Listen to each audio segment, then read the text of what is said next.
Hey, business building warrior, welcome to another great episode of Silent Sales Machine Radio. I'm your host, Jim Cockrum of silentjimdotcom.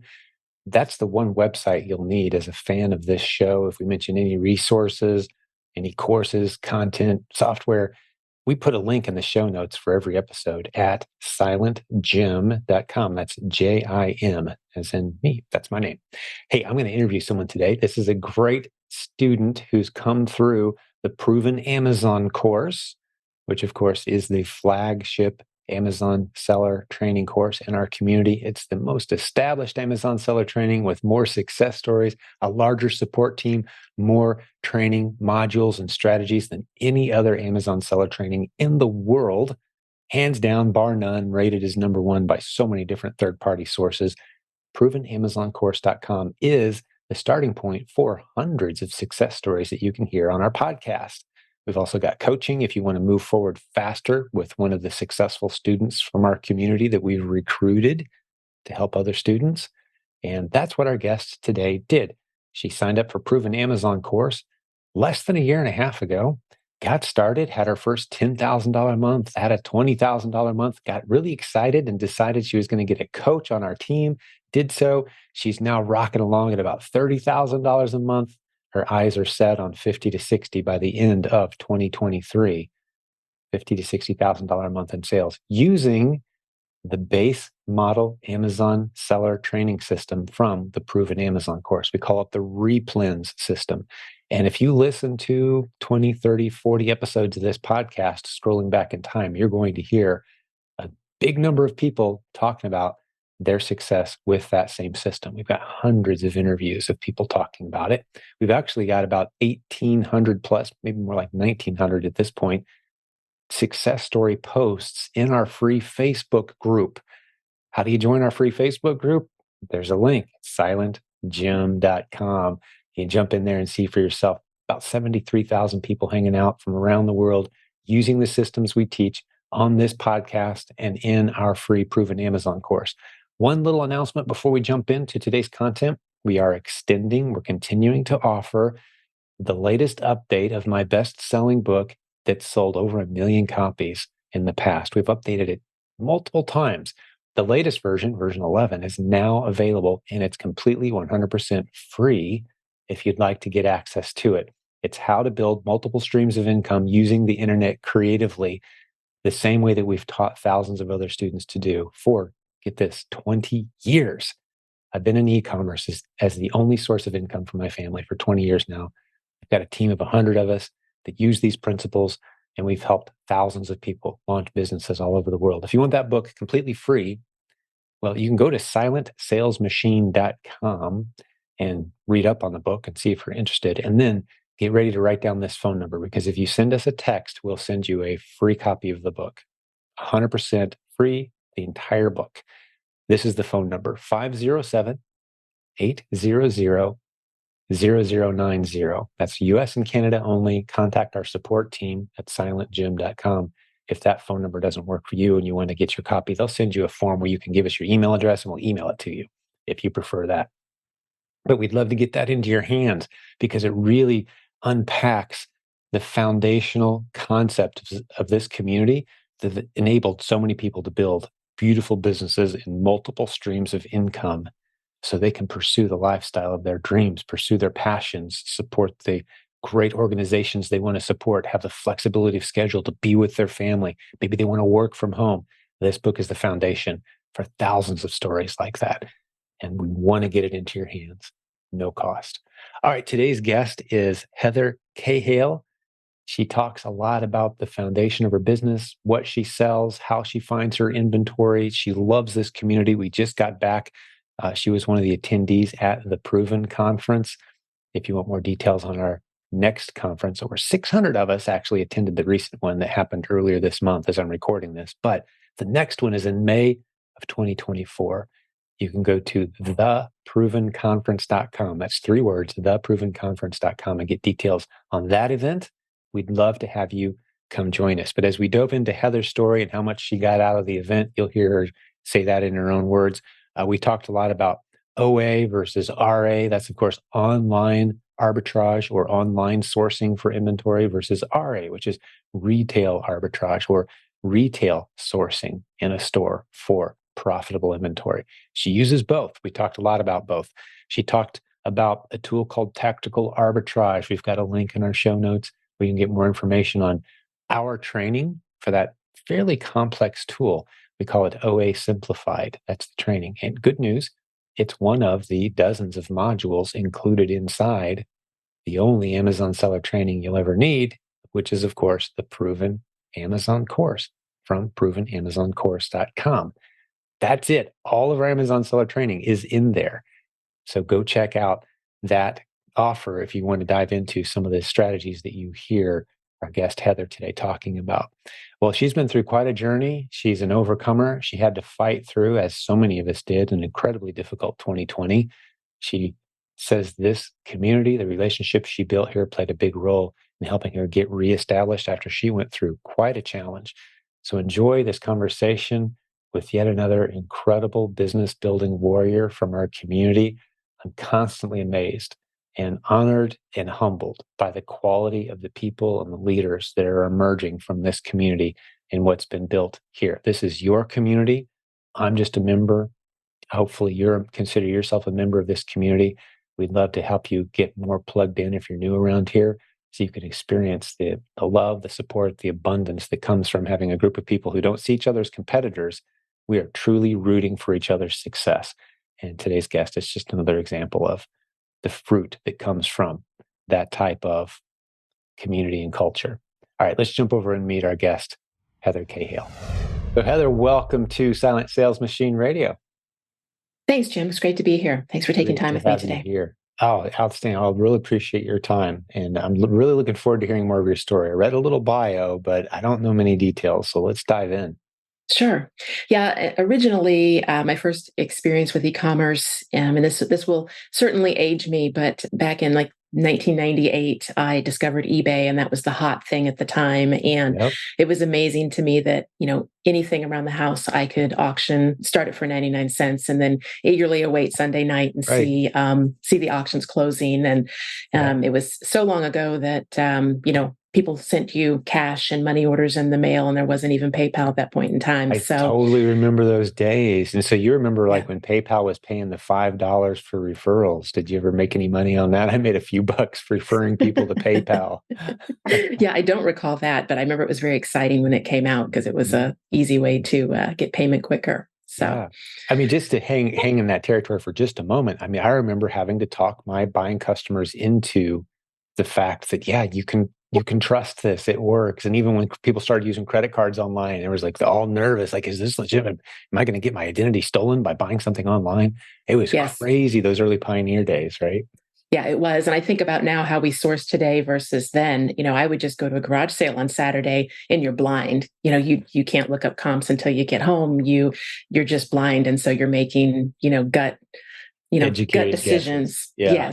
Yes. So, So it was a great fun hobby, and I did that for a few years. And then as my career progressed, then kind of got away from that. I was in and out of eBay over the years, but not serious about it until recent years. I did get back into it, but and then progressed with a long career in manufacturing operations. So.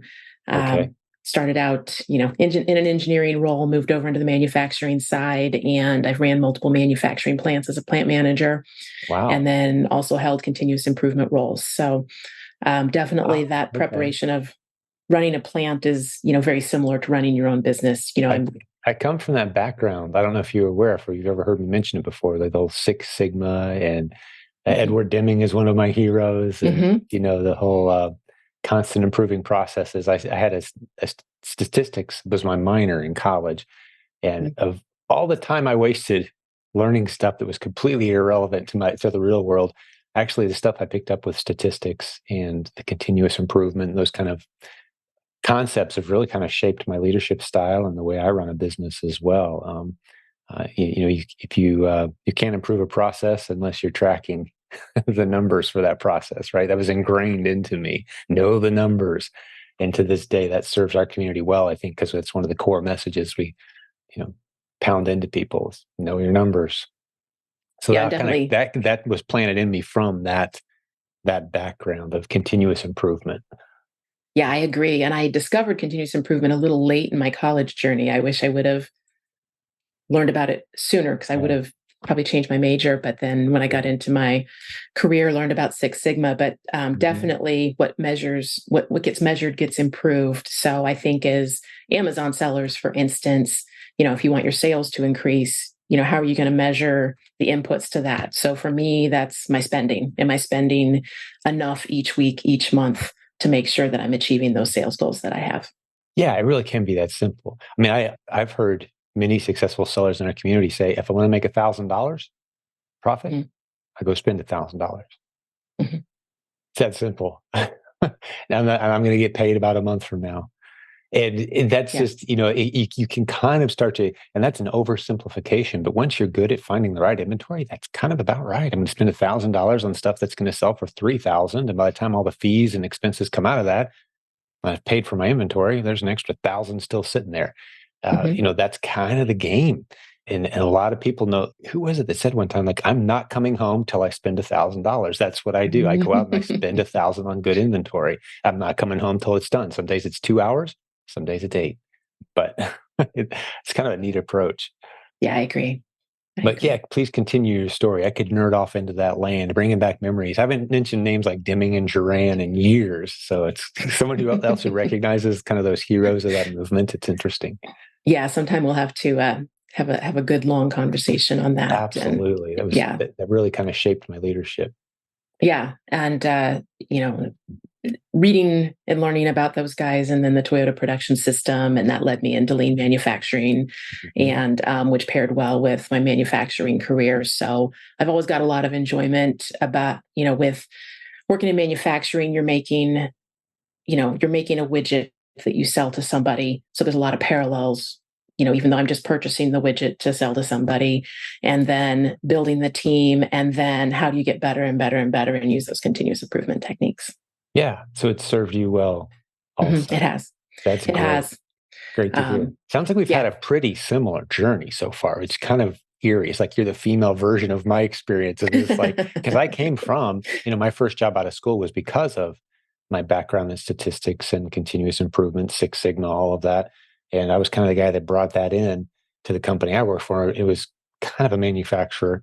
And I Mhm. drifted quickly away. I need to be around people. I'm an introvert who really, really likes and enjoys being around people and needs that. And so sales was a better fit for me. And I kind of drifted into technology from there. And then it's been 20 years ago since I did any of that, but uh, Yeah. it's served me very well. Those roots have served me well for sure. But yeah, please, this is your story today. So let's keep it rocking. Yeah, absolutely. And so as my career progressed, it's a lot of work running manufacturing plants, and there's a lot of hours and a lot of stress and all of that. So over the years, I think there became a point when I wanted to find something different, and I couldn't figure it out, couldn't figure it out. But that was always in the back of my mind for several years. That I've done this for a long time. I know a lot. There's still a lot I enjoy about it, but I'd really like to do something different. So, then over time, life gets difficult. You spend a lot of time apart, and I had a marriage that broke up, and then that was the year before COVID, and then COVID hit, and we were, of course, essential workers. So, we worked through COVID all day, every day. And Wow. with my role, I even started travel. I was traveling for my company during COVID, Mm. which was even more challenging. Yeah. So, going through COVID, I had got COVID while I was on the road, Oh, and had a lot of brain fog issues, and just, challenges after that. So, a lot of tough times. And then I decided that you can imagine with COVID, there was a lot of change rapidly, and the change was always changing. And so when the you're rules trying were to, changing and the circumstances were yes, changing and who you could trust was changing. And yeah, the yes, relationships, you know, I feel like we're in recovery. I've said this a few times on other episodes, just hearing you listen to anybody tell their stories of 2020 hmm and, the surrounding months on either side, just some heartbreaking, challenging, and I'm so sorry for what you went through. And I think it deserves to be recognized even at this point. Good job, warrior. I mean, look at you. Yeah. That's why I call us business building warriors. Is stories like this. Like, you could rightfully be just curled up in a little ball somewhere, like waiting for it all to go away, kind of thing.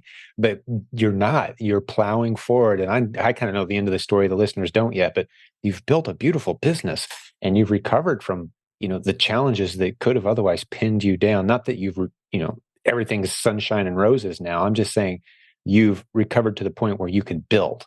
Yeah, definitely. Kudos Yeah. to you for that, Thank because you. Yeah, I appreciate any it. business requires work, blood, sweat, tears, sacrifice, risk, and that has to come from somewhere.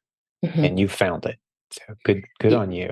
Good Yeah, job. there were days when, I was traveling, and I remember being in a manufacturing plant one day, and one of the workers in the facility had actually passed away from COVID. And then they made that announcement to the plant that day. And I remember going to my hotel room that night and just, kind of wondering, what is this all really about? Yeah. It was really tough. So that really wore me out. And so I decided, with the company I was with, to take a different role within our corporate offices versus being on the manufacturing side. And hindsight being 2020, I made that move probably for the wrong reasons. And I found very quickly that I wasn't very well suited, be in the corporate arena and the politics. And it's more Exactly about the word I how was you're thinking. perceived versus what you actually do. You So traded production for politics, and that's not an easy leap, right? yes, At yes. the end of the day, And you can see what you've done and made, mhm. tangible, like, look what we accomplished, versus the politics and just the jockeying for position and the decision making conflicts. That's just a different world, right? Yeah, yeah. Wow. So I spent about a year doing that. I knew I needed to give it at least that amount of time, but then made the Mhm. decision that, I'm going to make a change. And I went back, left that company, briefly went to another company running a manufacturing plant. And the culture was so toxic that one day I just said, you know what, I'm done. It's Yeah. time. This is my sign. I just need to make this change for myself. Wow. And so I knew I had good financial reserves. Mhm. It's like, okay, I'm done. And so, I went home, and within a few days, I, set up an LLC, got my EIN number. I was focusing on eBay really heavy at that point in time. During the COVID days, I discovered online auctions, and I would source for eBay and was having a lot of fun just flipping things there. But sometime in that month of March of 2022, as I was trying to evaluate my life situation, I found your podcast somewhere along the way. Because I had been through every YouTube and podcast on side hustles and passive income and yada yada yada, Mm. and on the Amazon side, of course, initially found the private Private label label guy. YouTube Yep. videos, and it just didn't make sense to me. I'm not creative. I don't know what product I want to No, do, you're smart. and you know the logistics of bringing all that from China, and it's going to be months and months Well, and months. you So I'm like, knew I knew it wasn't going to be. from your Yeah, background, you had enough business intelligence to go, wait a second, there's a yeah, lot of moving parts here. That's a lot of money at risk before I ever hope to see a return someday. Yeah. So yes, yeah, so many people fall into that trap, and it's tragic. yeah. Which is why that's very advanced stuff in our community, Hmm. private label. So yeah, good on you. Well, that's cool that you kind of stumbled around and you were smart enough to kind of check things out at a surface level before you dove all in. Hmm. So many people go from shiny object to shiny object, diving in and just kind of spreading out their time, attention, and money, and just walk away a year later going, "Oh, it's all a scam," rather than really looking for, and this is the litmus test. You may have heard me say it before, Heather, but I think for folks who are listening to your story today, this is a valuable time to insert a little lesson. If you're looking at business opportunities online or anywhere in the real world, look for a community of people who you can join for free and hang out and talk about the business with people who've been doing it for years successfully, and the challenges and the reality and the transparency, and the leaders are actually doing the business and have been for a long time. If it doesn't have that community with a positive vibe and an abundance mindset, run. And I've just eliminated 98% of the business opportunities you will ever consider, because you should be running from most of them. There's a lot of scary garbage out there. So I'm proud of what we've got. And I'm glad that it resonated with you Hmm. as you were kind of experimenting through, some different options there. I definitely lurked in the Facebook community and listened to podcasts for probably about a month before I signed up for PAC. And, I'm very conservative when it comes to making a business decision. So, I want to make sure I was in the right place and signed up for PAC, because again, it was a very, low cost, low risk, money back guarantee if you don't like it. And, then there's just so much content within PAC. So, really, really got enjoyed getting started with that. And, then again, it took me another month to get my first shipment into Amazon in May, but that's, how I got Moving into pretty PAC. quick though. You can tell you're a motivated self-starter, like, hey, I'm in now. Let's go. I talked to someone at our event here a few weeks ago that they bought the Proven Amazon course and hadn't done anything with it in 5 years. They hadn't sent in a shipment yet. Like, Mhm. I think I'm going kind of slow, kind of joking. Like, yeah, that's about as slow as I've ever heard. But they just love the community and they feel like they've benefited from the community in many ways and the creativity and the encouragement, but they hadn't sent a shipment in yet. So, yeah, a month in, that's pretty fast, actually. Yeah. Well, as I was contemplating my life journey at that point in time, I still needed to go, right? I couldn't take too much time to figure out my path. So, Mhm. started with pack and shipping and shipments. In parallel, I did start doing some consulting work out of state, actually in Indiana. I was driving through Indianapolis twice a week. And Oh, so, really? Did you yeah, wave as you went by? Yeah, we're on the I south side did. here. Yeah. And, certainly I had about 12 hours of window time a week to listen to podcasts. So between podcasts and audiobooks and your content and others and that I just kept absorbing that Amazon information while I was building my business. Yeah, Yeah. that's Um, great. So the consulting had to do with your previous line of work, I take it. it did. Someone that I had worked for previously had a need for some continuous improvement help in a plant that was struggling a little bit. And so I came in Gotcha. to do that and then did an interim plant manager role for them as well when they had a gap. So I it gotcha. was, good to do that and, help out somebody in need and work while I'm I'm a building my I'm a business at the huge same fan of the time. consultant model. I think it reflects so nicely, and we encourage people in the Amazon space even to very quickly transition into calling themselves an expert Mhm. and letting people know they're available and the paid gigs that come your way, the brands that need assistance. There's no body or board or certification process out there. You just say, yeah, I've sold on Amazon. I know the landscape. I'm in a community of people that live, eat, breathe, and sleep this stuff. And you're a brand that's trying to make and sell stuff. So here I am. Let me help. And that can turn into a viable business very quickly, very early on. We have some people that kind of start there. They only sell a few things themselves on Amazon. They understand the landscape. Mhm. And so, since you mentioned consulting, I thought I'd throw that out there, just another way to monetize this journey. But yeah, Yeah, that's I'm great. definitely open to those options. I have no desire to go back to a regular W-2 9 to 5 job or, I haven't missed it once. Our journeys are 7 to 6 similar. job. I'm Yeah. 20 years out now Mhm. and haven't once woke up in the morning and thought, man, I wish I could just go to work and get a paycheck instead of doing this. Not one, not even for a briefest of moments have I had that thought. Haven't missed it. And I made a more desperate leap than it sounds like you did, financially speaking. Mhm. We were pretty tight, but I was all in. And yeah, so here we are, a year and a half into your journey. Mhm. To as of today, as we're recording this, you've made some great progress. But let's keep your story going. So you sent in your first shipment. How'd that Yeah. go for you? Was it replens? Were you following the replens model? Yeah, I started off, based on the PAC course. I had Mhm. some Good. some Walgreen branded, CVS branded, Target branded, a few things like that that I would find, and the occasional clearance item. That wasn't going to be my model, but you want to pick up the $20 bills when you find them, right? Exactly. And just kind of learning and went through that struggle that so many people do of you're new and oh, I'm gated and everything and Hmm. I can't find any ASINs and Hmm. it just gets better with time and you've got to learn Keepa and you gotta work with it more and Brian and Robin's content is great for that.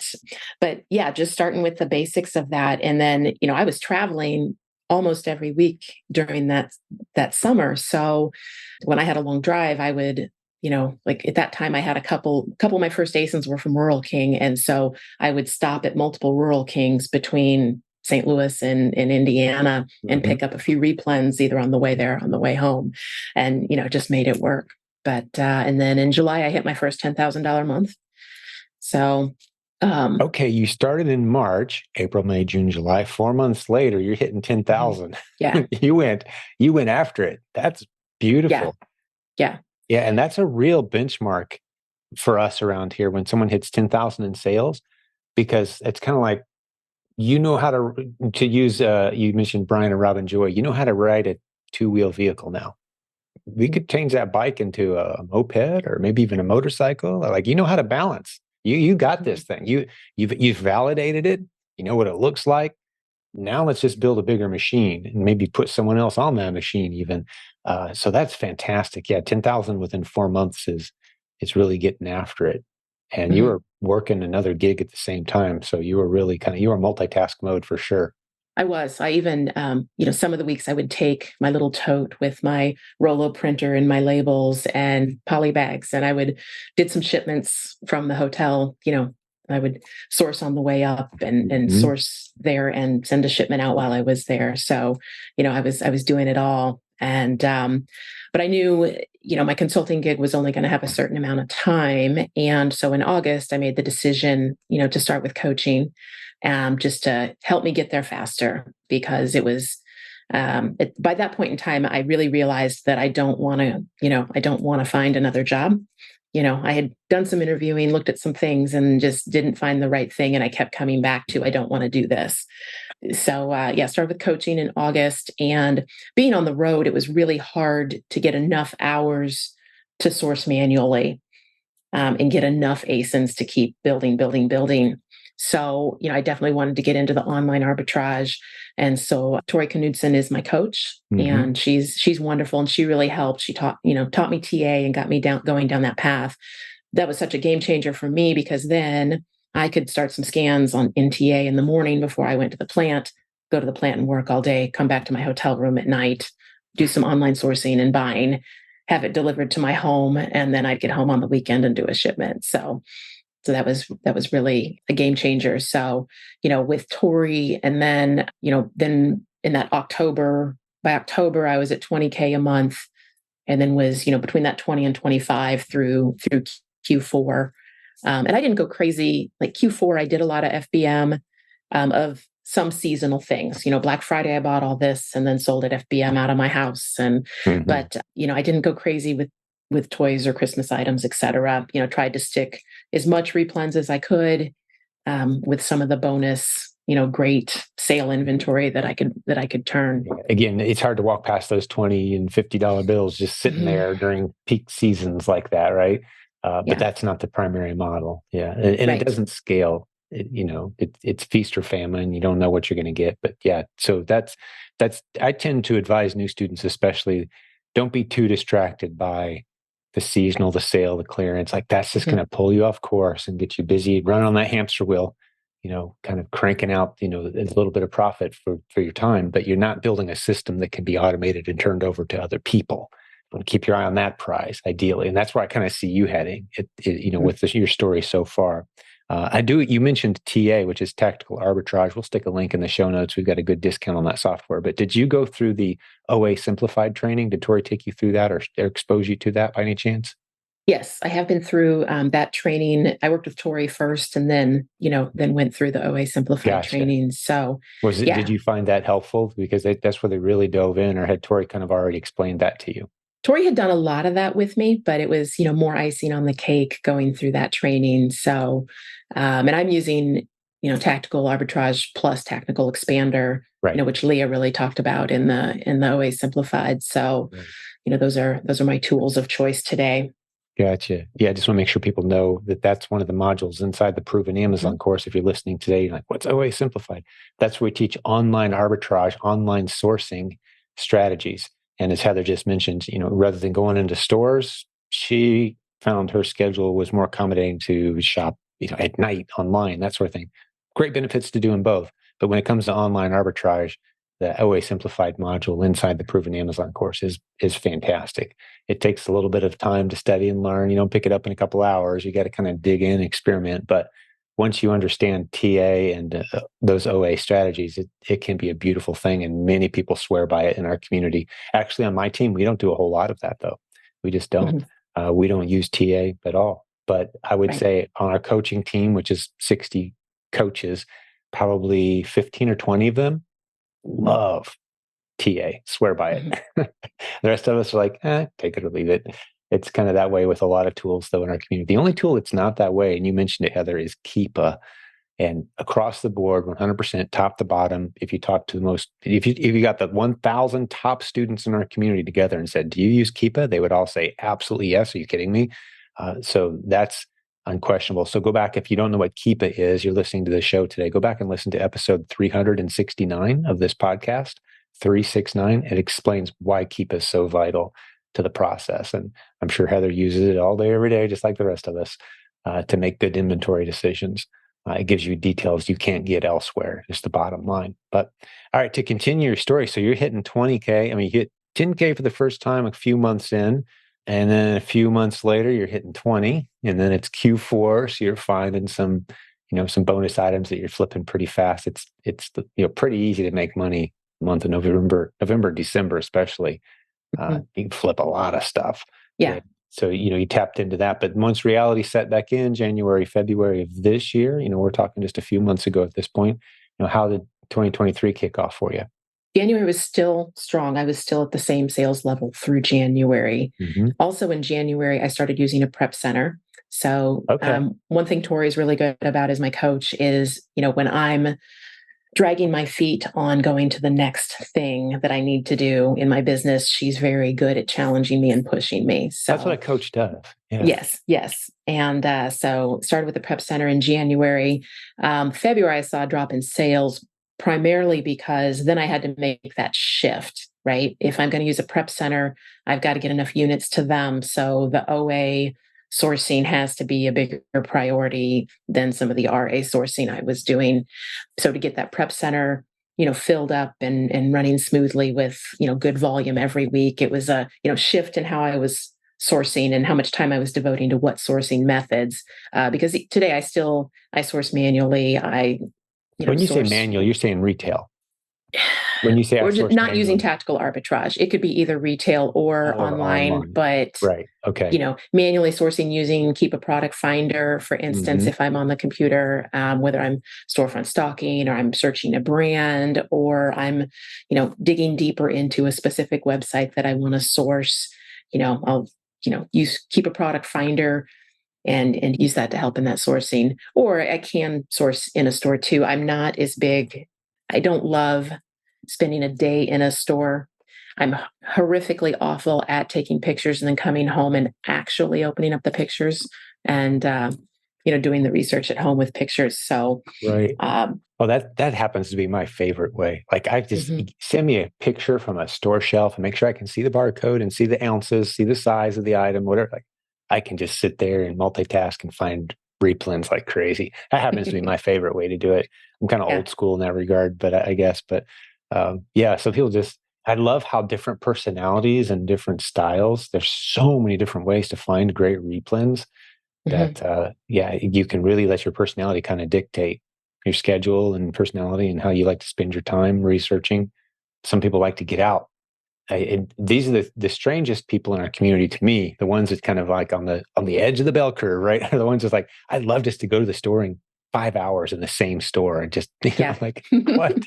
The manager looks at you 40 times and you just don't care. You got your headphones on and like, yeah, I'm making some shopping decisions, and then put the headphones back on and go. I don't get that, but some people love it.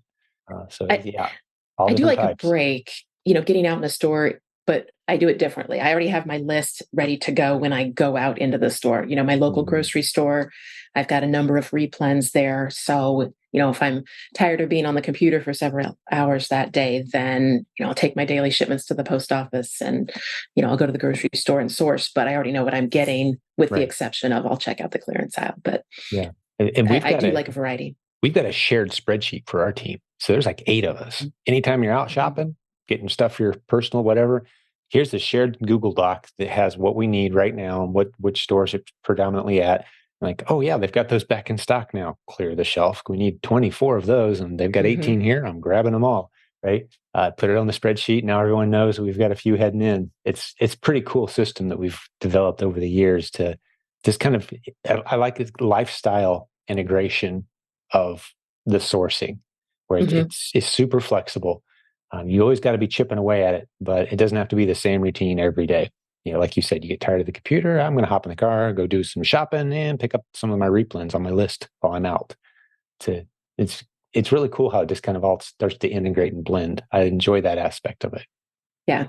Well, keep your story going. So you started using Prep Center. It slowed you down a Mhm. little bit in February, which is just a few months ago as we're recording this. Yeah.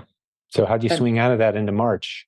by March, I jumped back up. And so, you know, sales went up. And then, May and June, I've been hovering just underneath that $30,000 a month. I've got 30 days where I exceed 30,000, but, my calendar month isn't Calendar quite month. there. So, Mm-hmm. yeah. So that's been good. And then it seems like I have a pattern of I hit a number and then I plateau there for 3 months, and then I hit another number and I plateau there for 3 months. So I'm in like the third month of where I'm at. So hopefully Yeah. next month is the big jump. Oh, So that's very typical. You kind of step back, you automate, you use some new resources. Maybe you build your team. A couple questions that are pressing to me right now is it still just you and the Prep Center, or do you have other help at this point? Anyone else doing some of the legwork?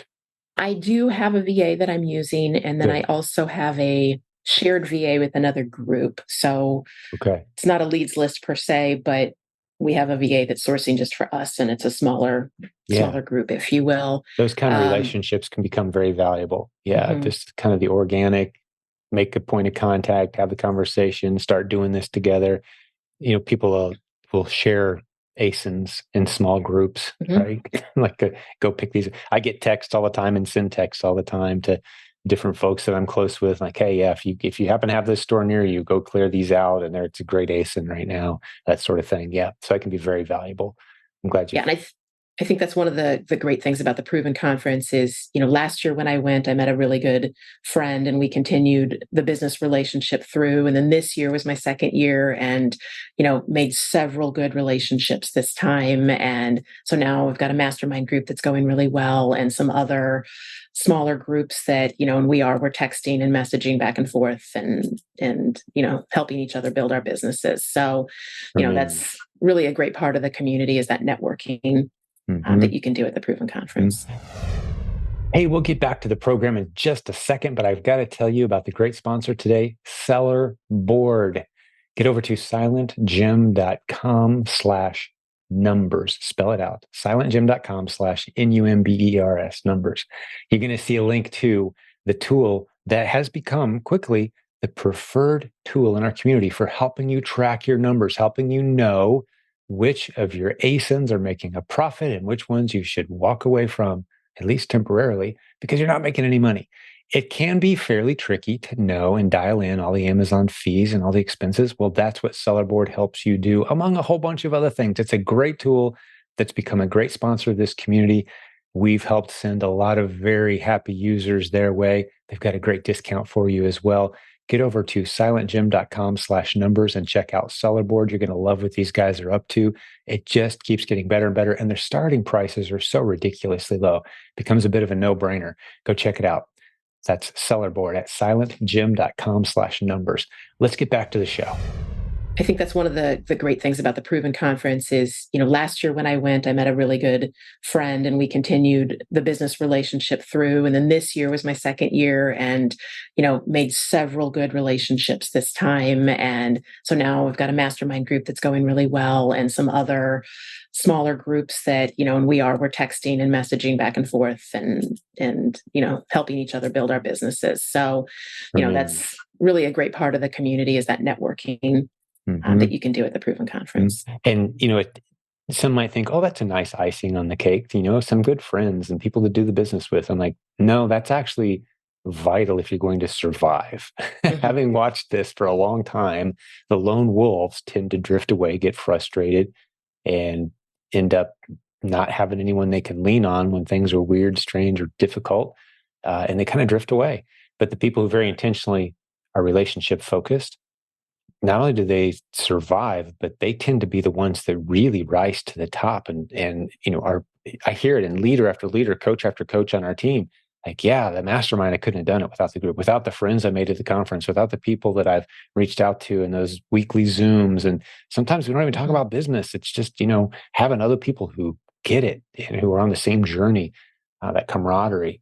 And it sounds like it's really paid off for you. You found some great connections, and I Definitely. love that you gave some kudos to the conference as well. If you don't mind, just spend a minute. You talked about some of the people you connected with there. Does anything specifically? We didn't prepare for this, but does anything stand out to you from our recent conference that maybe changed the way you're going to do things, or some takeaways? I think for me this year, I was much more, I knew what I wanted out of the conference, where last year, my first year, I was so green that, my Mm, just eyes wide open and absorbing everything. And this year, I was very intentional. mm, I made sure that I talked with, almost all of the vendors at the tables and, got some things from those sources. I got more out of the classes because I knew I had a better idea of what I wanted to learn and from whom. mhm. Just some great nuggets that came out of some of those sessions. And there's just some really strong people in the community, and again, they're willing to share what they know. Yeah, So whether it was bundling or the OA or different topics that it was. I got a lot more out of the content this year, in addition to just all of the relationship building, which I think the relationship building is the most important part of it. But yeah, I came out of the conference with, here's my goals. And so I've yeah. got several things that I want to do. But Yeah, action yeah. items for sure. Yeah, I think we Mhm. all walk away with a crazy list. It takes us about 2 weeks to recover from a conference, just the stuff that, we got to go start doing this now. I've got to Mhm. talk to that person as soon as possible, kind of stuff that just like kind of fills, but it's all such great stuff. Yeah, you Mhm. planning to come to Orlando in 2024? Yeah, I'm already signed up. Are So you? yeah, Awesome. yeah. Outstanding. Good. Yeah, I couldn't believe we had over 200 people at the event say, "Yeah, I'm coming next year. I'm paying right now. Let's go." So we had a special offer at the event, and I was hoping, internally, I was hoping 30 to 50 people would help us kind of get the budget rolling for next year. Over 200 people signed up. Our VIP is nearly sold out before we even released the tickets. So it was pretty Yeah. awesome, the response. I'm glad you're going to be there. So the dates are May 23rd through 25th, 2024 in Orlando, Florida. Get to theprovenconference.com to get details. Yeah, Heather, I've heard from so many people who are there that have locked in or fully intend as soon as tickets go on sale. It was a great event. And yeah, thanks for giving us a little feedback, your perspective on it. Another question that we can't let too much time slide before I hit is, we haven't talked at all about your margins. I want to Mhm. make sure that we're real accurate on, how's that look and how profitable is this business? So there's some great sales figures. And if you're following the training, I know about what your numbers should be, typically based Mhm. on averages, but how are your numbers looking as far as profitability? Yeah, they're never as good as you want them to be. Right. Most months I'm typically, after all expenses, and I've got a heavy software burden. I know I have a lot of tools, and I like my tools, and Hmm. that's so I've got a heavy burden. You know, I use Jeff Schick for legal support. He Right. helps me with my IP claims, et cetera. So, my margins are usually between 14 and 18% after all expenses, prep center fees, et cetera. Right. So I'd like that to be a little higher. I do need to Yeah. do some trimming of my tools, but No, I know the that's tools are not necessary to help me bad build. at all. I mean, you're putting, 5,000, 6,000 in the bank after everything's said and done. But a lot of those are fixed costs that aren't going to go up Mhm. as you scale. They're Right. keep a cost the same whether you're selling $1 million a month or you're selling $500 a month. It doesn't keep as the same price. So a lot of these tools are kind of it's this foundation. And Mhm. so you are going to see your profit, your net margin climb Mhm. as you scale to 50, 60, 80. But you're also going to see it kind of level out again because you're going to be adding a team as you free up your time. So Right. the way my business runs is, I'm thrilled with 15, 20% net margin. Mhm. That's phenomenal because I don't lift a finger, Right. right? My team's Right. doing everything. Mhm. And I get to check in on the process, check the numbers, make suggestions, tweak the training, tweak the tools here and there. But it's completely hands free, which is REPLENS allows you to build a model that does that. Every piece of it can be handed off to someone of competence who just kind of does the same thing every day, Mhm. with competence and accuracy, and you've built a beautiful machine that kind of runs itself, including sourcing new ASINs constantly. It's a beautiful system. That's what I really love about it. That's what resonated with me. I love systems. I love, you put in X, you get out X times Mhm. three. We've built a beautiful system, and that's what this is. So those margins, I think that's phenomenal. As long as you're okay with it, that really is a lot of stability. Yeah, like you said, it could be higher. The price of some of the software you're using, like TA, is not cheap, for example, but it sounds like it's paying for itself. So I think you're just on a, my observation is you just keep finding more ASINs. You're going to be at 50, 60, 80 a month before you know it. And the expenses aren't going to go up a whole lot. Right. That you got some nice numbers now. Yeah, my target is to be at that 50 to 60 range by the end of the year Yeah, and I think sustain you'll that hit it. through past Q4, Mm-hmm. Yeah, yeah. Well, depending on what types of products you're getting, and part of the beauty, as you know, Heather, part of the beauty of REPLENS is it's boring stuff people buy year round. That's the beauty of it. So there's no reason to suspect 2024 January is going to be a dip. It's going to sustain right just like it did this year. The boring stuff keeps on selling. And maybe you will benefit again from Q4. Any plans to what's your plans for Q4 this year? Are you going to get into toys, a little seasonal type stuff to give it a little boost, or are you going to just be slow and steady, plow forward? Oh, 90% slow and steady, right?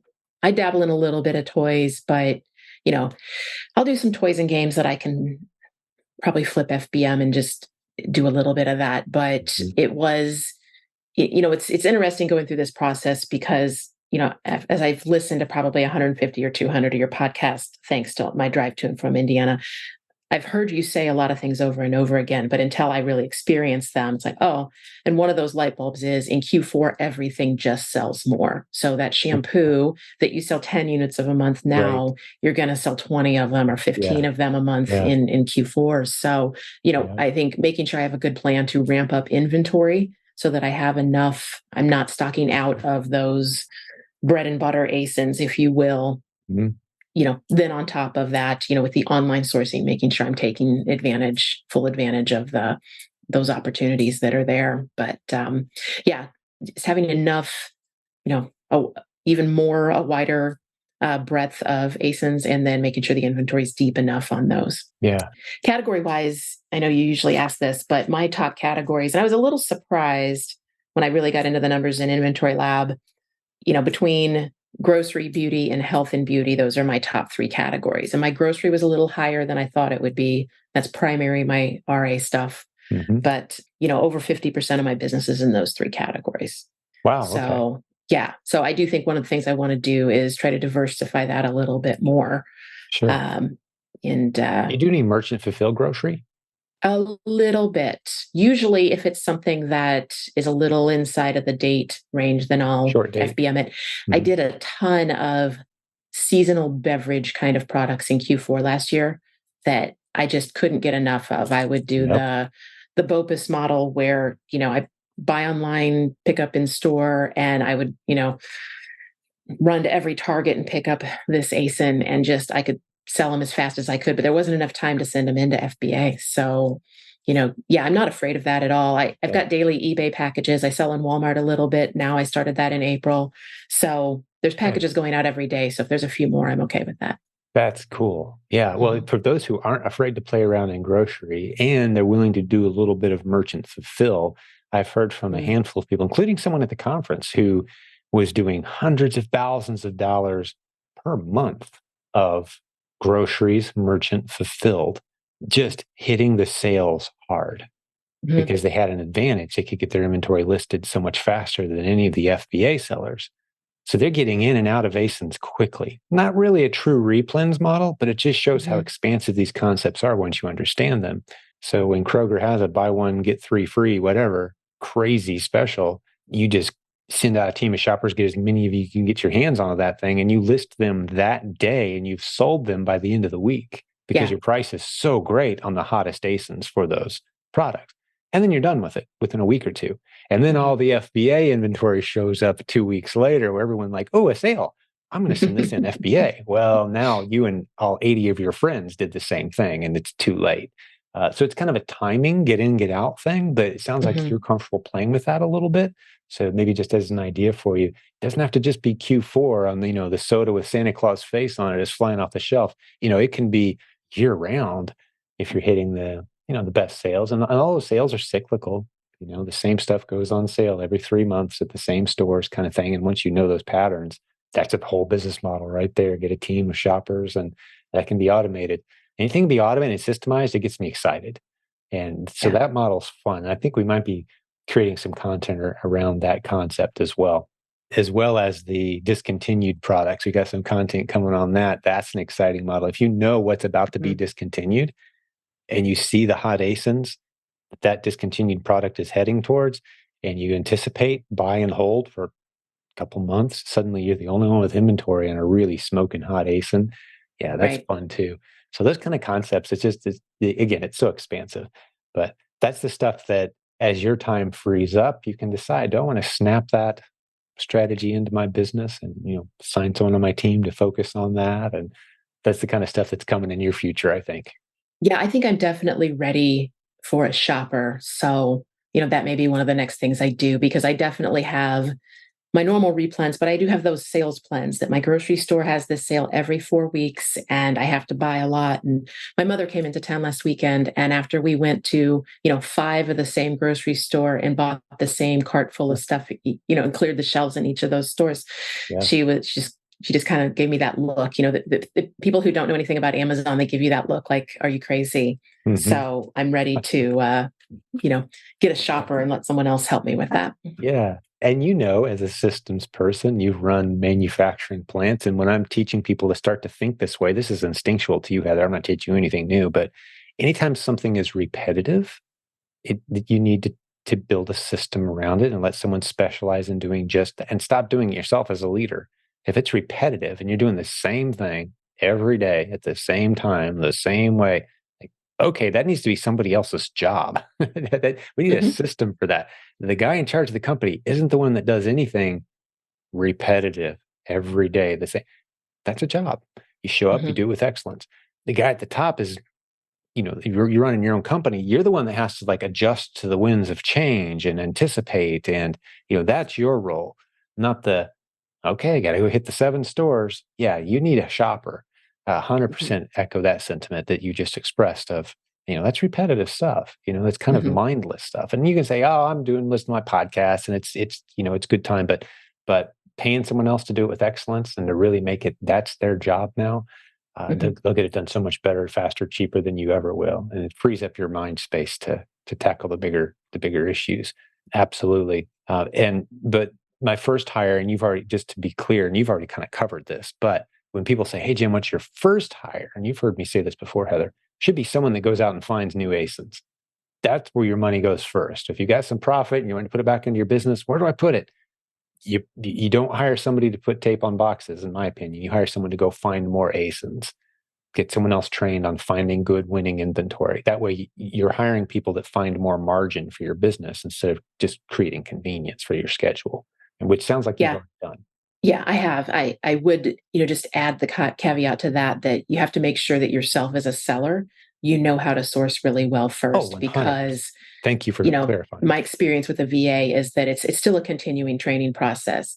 She's had Absolutely. a certain amount of training, but Mhm. I've got to be able to source well first so that I can teach her Yes. how I want her to source and different methods and keep Yeah. expanding her. No one's going to care about that part of your business more than you do. No one's going to Yeah. outperform you more than you're capable of in that part of your business. You've got to be the one driving that, hitting that home. I'd like to think that any given day you could take anyone on my team and put them head to head with me on finding winning replens, and I would win the competition every time.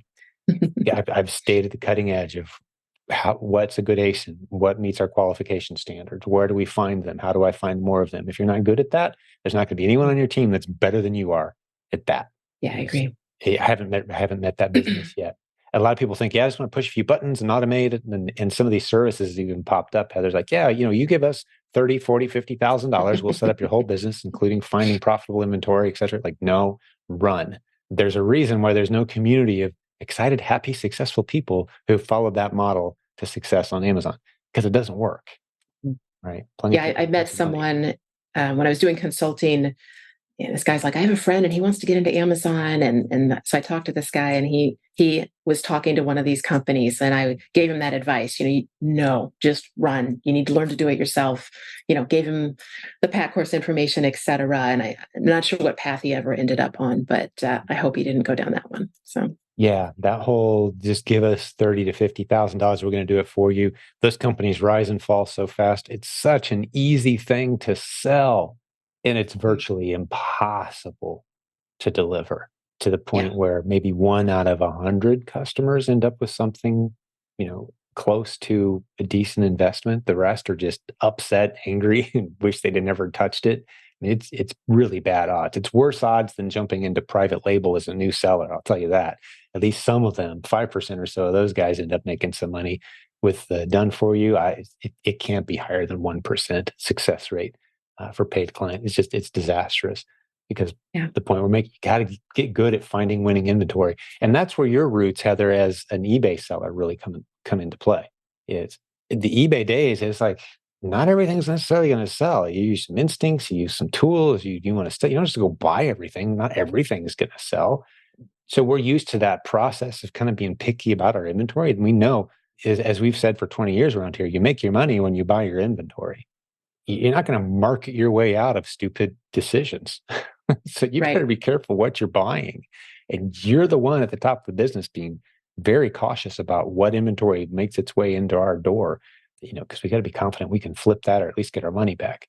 And that's where the replens model has been the most beautiful model I've ever seen in my 20 years plus of e-commerce. At your worst case scenario is you can at least get your money back. Not so with eBay. There's plenty of things I bought at eBay yard sales that ended up in my garage and never turned into money. They ended up in my own yard sale selling for half the price I paid, right? And that Right. happens all the time. But the beauty of replens is you're fairly confident, like this thing's moving. And I'm pretty sure my worst case scenario over 60 days is break even. So let's go. Let's play with this thing.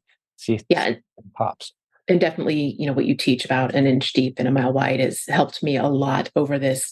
this past year and a half when I've been, learning as you learn as you go with this, right? And not every buy is a good one, and you know you're going to have some of those where you have to, sell it at break even because it didn't move. But you get better at that over time. And then, just to reemphasize Keepa again, I don't buy any single thing without looking at a Keepa chart, no Yeah. matter what my sourcing method, where I find it. If I can't see a Keepa chart, I won't buy it. Yeah. Yeah.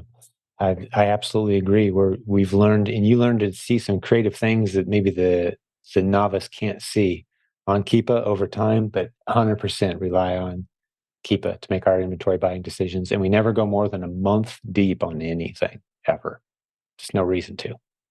No reason to take that risk. But what if the discount's really good, Jim? I don't care. I don't care what the discount is. I'm not going to buy 6 months worth of anything because a few weeks in, here comes a bigger, badder seller than you buying 10,000 units for pennies on the dollar what you paid.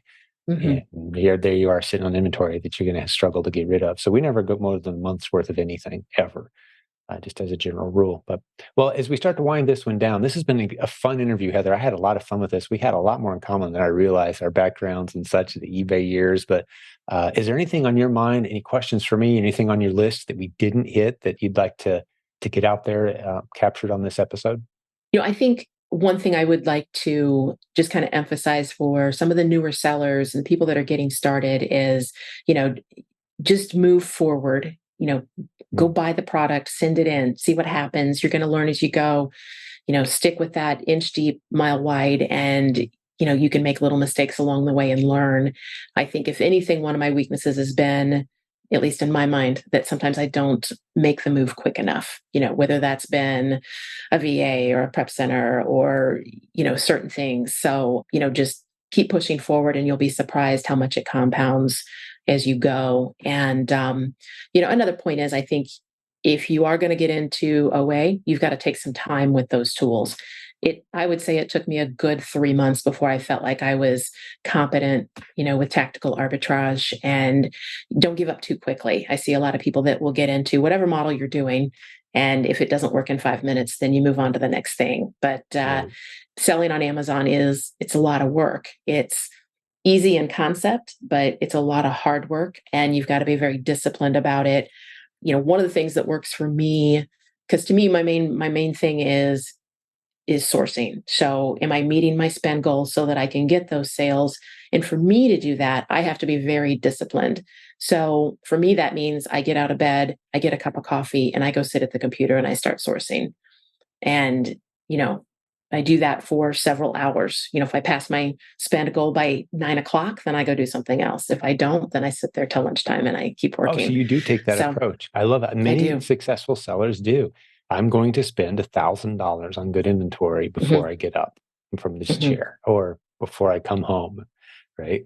So yeah, Yes. it's interesting to me. I never really took that approach. I'd more look at like at a week, like, have we spent enough this week yet? Okay, time to buy some more inventory. But it's been a while since I had to think through either. Cause I've got my team running that part of my business, Mhm. but we're constantly finding new ASINs every day. That part I am committed to. How many new ASINs did we find today? That's a metric I really track. Mhm. For me, I can tend to be a procrastinator if I don't make sure that I'm very self-disciplined. So that's why I have a daily goal for myself. And it doesn't mean I'll buy bad inventory just to make my number. Some days I walk away and I haven't met that goal, but I need to go on and do the other tasks. But for the week, I need to make it up.